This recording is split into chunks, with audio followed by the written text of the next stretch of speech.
हाँ तो वीना जी, आप बताइए अदालत को कि आपकी शादी प्रकाश के साथ ही तय हुई थी?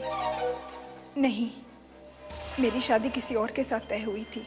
और जहां तक मेरी जानकारी कहती है, उस शख्स का नाम लक्ष्य था। क्यों साले बाबू, वीना को चरित्रहीन साबित करने के लिए ये लक्ष्य के प्यार की कहानी आप ही ने उसको सुनाई थी ना?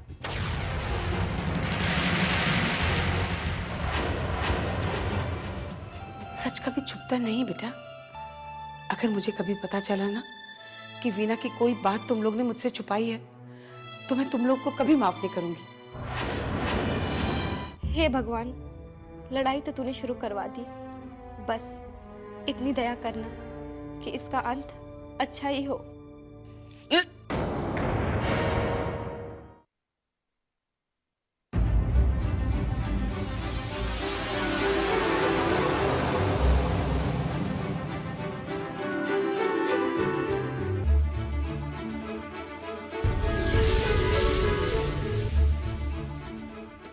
ये अचानक क्या हो गया मुझे? ये उल्टियां कल से ही आ रही हैं। ये सब का क्या मतलब है? कहीं ऐसा तो नहीं कि मैं राज के बच्चे की मां बनने वाली हूँ?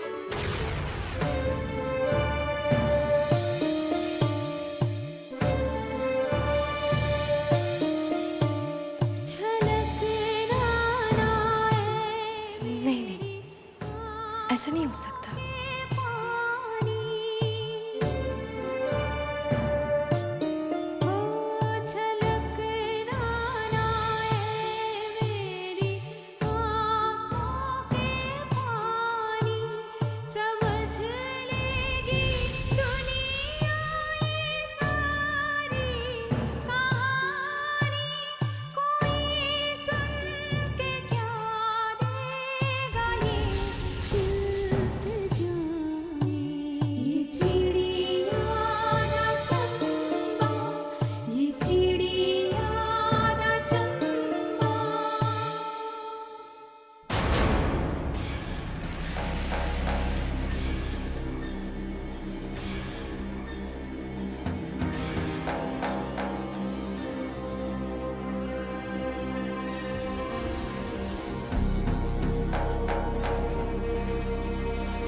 जी हाँ, इन लोगों ने वीना के साथ जो बर्ताव किया है वो ठीक ना था।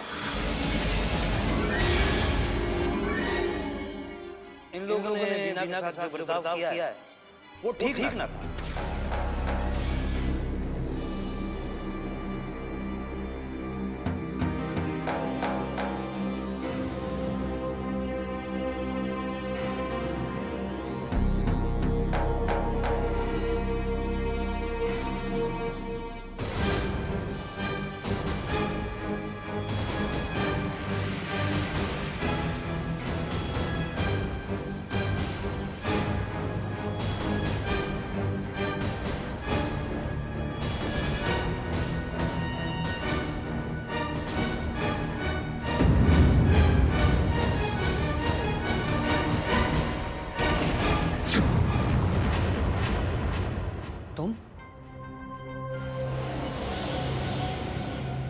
तुम्हारी यहाँ आने की हिम्मत कैसे हुई? मैं आपकी पत्नी हूँ, मैं यहाँ क्यों नहीं आ सकती? पत्नी और तुम? हाँ। दोबारा अपने आप को मेरी पत्नी कहने की गलती मत करना। हमारे बीच के सब रिश्ते खत्म हो चुके हैं। नहीं, हमारा रिश्ता खत्म नहीं हुआ है और इसका गवाह है ये मंगलसूत्र और मेरी मांग में लगा हुआ सिंदूर। दिखावा, दिखावा है ये, सिर्फ दिखावा। कोर्ट में तो मुझे फांसी दिलवाने की कोशिश कर रही हो और यहाँ यहाँ अपने आप को पतिव्रता बताने की। हाँ, चली जाओ यहाँ से। देखिए, आपको मुझ पे जितना नाराज होना है हो जाइए, मुझे इसकी परवाह नहीं है। लेकिन प्लीज आप ये दवा खाने की आदत छोड़ दीजिए। ये एक ऐसा जहर है जो आपको धीरे धीरे। जहर नहीं है ये, तुम हो। अरे ये तो अमृत है मेरे लिए, अमृत। जानती हो क्यों? ये मुझे मेरी परेशानियों से दूर ले जाता है, और तुम मुझे परेशानियों के पास लेके जाती हो। अब बताओ, जहर ये है कि तुम? ये तो मेरे लिए अमृत है, अमृत।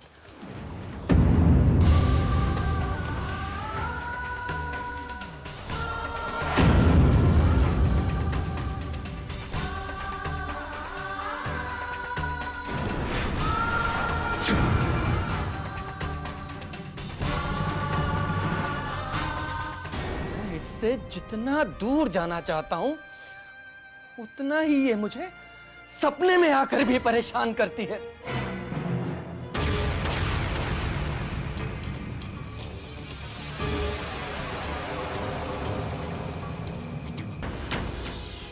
क्यों बनारसी मामा, इस महेश राज को मानते हो कि नहीं?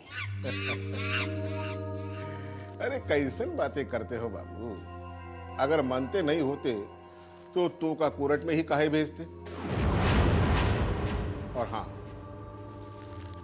देखो, ये केस तुमको हारना तो है ही, लेकिन इतना आसानी से नहीं बाबू, इतना आसानी से नहीं।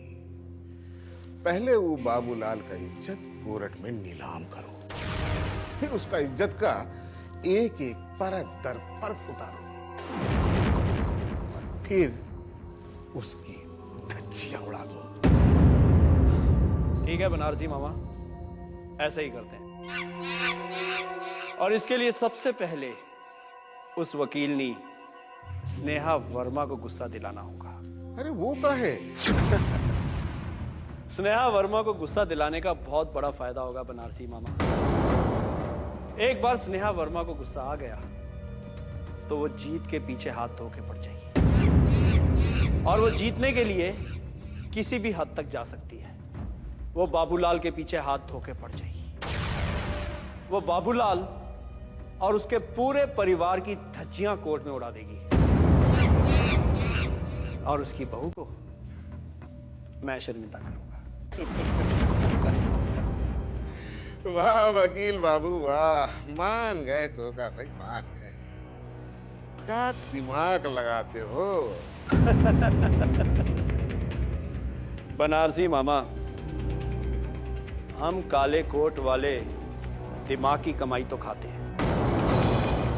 जिस दिन दिमाग काम करना बंद कर देगा, घर के सारे चूल्हे नहीं बंद हो जाएंगे। अरे ऐसे कैसे चूल्हे बंद हो जाएंगे वकील बाबू? अरे भाई, हमरे जैसे तोहरे और भी न जाने कितने कदरदान हैं, जो वक्त बेवक्त तोहरे काम आते ही रहेंगे, तोहरा साथ देते ही रहेंगे। अच्छा खैर, छोड़ो इन बातों को, कल का तैयारी करो, फिर मिलकर बात करते हैं, ठीक है? जयराम जी की।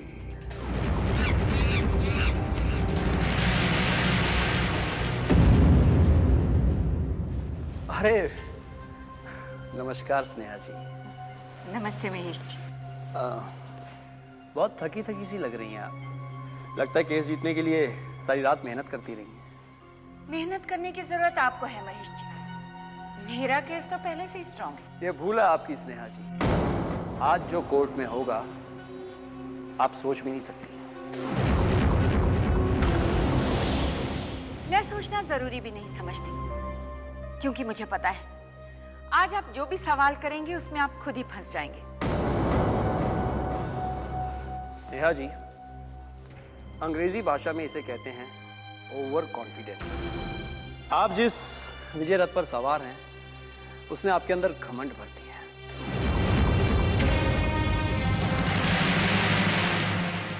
जिसे आप मेरा घमंड समझ रहे हैं, मेरी नजर में वो मेरा विश्वास है, और विश्वास उसी के अंदर होता है जो सच्चाई का साथ देता है। कमाल करती हैं स्नेहा जी। अभी तक तो केस का फैसला भी नहीं हुआ, फिर आपने कैसे मान लिया कि जिसकी पैरवी आप कर रही हैं वो सही है? आई थिंक महेश जी, वकालत का एक्सपीरियंस आपको भी काफी है और मुझे।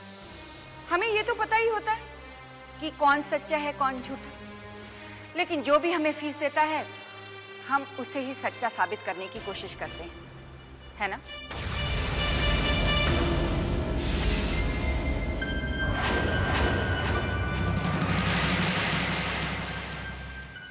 आपका इशारा मेरी ओर तो नहीं है?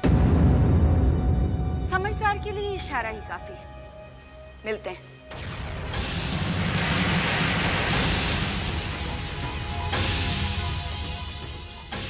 केस जीतना भी कौन चाहता है स्नेहा जी? हमें तो हारने की फीस मिली है, लेकिन केस हारने से पहले तुम्हें चांद तारे ना दिखा दिए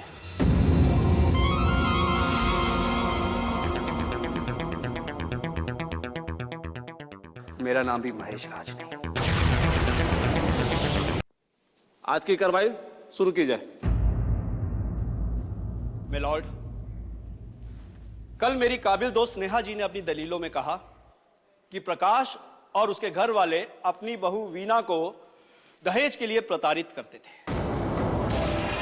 एक क्षण के लिए मैं मान लेता हूं मिलॉर्ड कि ये लोग अपनी बहू के साथ बदसलूकी करते होंगे, लेकिन उस बदसलूकी की वजह दहेज नहीं थी मिलॉर्ड। उस बदसलूकी की जो वजह थी वो बहुत ही शर्मनाक और संगीन थी। वो वजह मैं अभी आपके सामने लाता हूं। मिलॉर्ड, हमारे समाज में क्या एक बाइज्जत पति इस बात को गवारा करेगा कि उसकी ब्याहता पत्नी एक गैर मर्द के साथ ताल्लुकात बढ़ाए?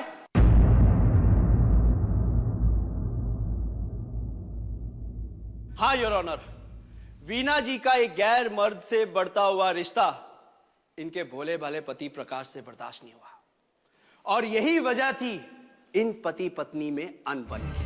ऑब्जेक्शन मिलॉर्ड, बिना सबूत के किसी के चरित्र पर उंगली नहीं उठाई जा सकती। मिलॉर्ड, मैं अपनी काबिल दोस्त को बताना चाहूंगा कि अभी मैंने सबूत पेश ही कहां किए हैं। सबूत तो मैं अब पेश करूंगा। Objection overrule. शुक्रिया मिलॉर्ड।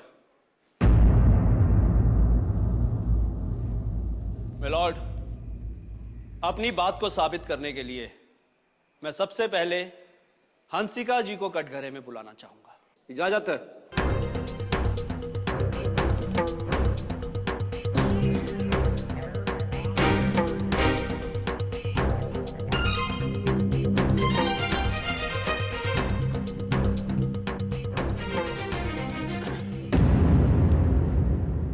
हाँ तो हंसिका जी, आपने वीना और लक्ष्य को आपस में बातचीत करते देखा था? जी हाँ जज साहब, ये घर से मंदिर जाने के बहाने निकली और रास्ते में लक्ष्य से बातें कर रही।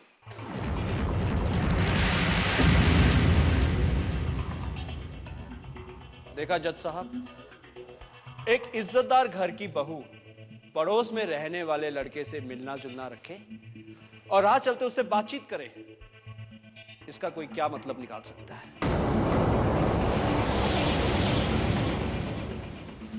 थैंक यू हंसिका जी, अब जा सकती हैं। एक मिनट।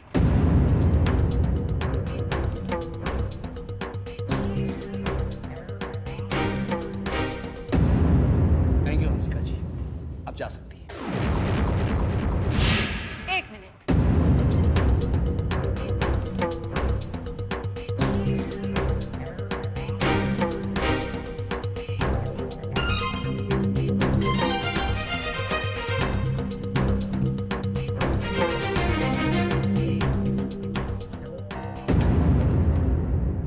हंसिका जी, आपने अभी अभी कहा कि आपने लक्ष्य और वीना को बात करते हुए देखा। हाँ। क्या सुना आपने? क्या बातें हो रही थी? आपने तो सुना ही होगा। क्या सुना आपने? जी नहीं, मैं काफी दूर थी और मैंने सिर्फ उन्हें देखा, उनकी बातें नहीं सुनी मैंने। ओह, मतलब आपने सुना नहीं कि उन दोनों के बीच में क्या बात हो रही थी? मतलब आप कंफर्म नहीं हैं कि उन लोगों के बीच में प्यार मोहब्बत की बात हो रही थी या नफरत की बात हो रही थी? नफरत भरी बातों का तो सवाल ही नहीं उठता। आप ये इतने कॉन्फिडेंस से कैसे कह सकती? वो मैं तो हंसिका जी, दो लोगों को साथ में देख लेने से उनके बीच का रिश्ता नहीं बताया जा सकता।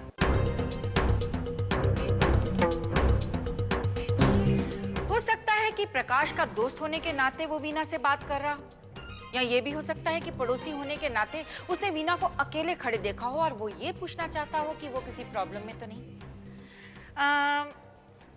हो सकता है या नहीं? हाँ, हो सकता है। थैंक यू, आप जा सकती हैं।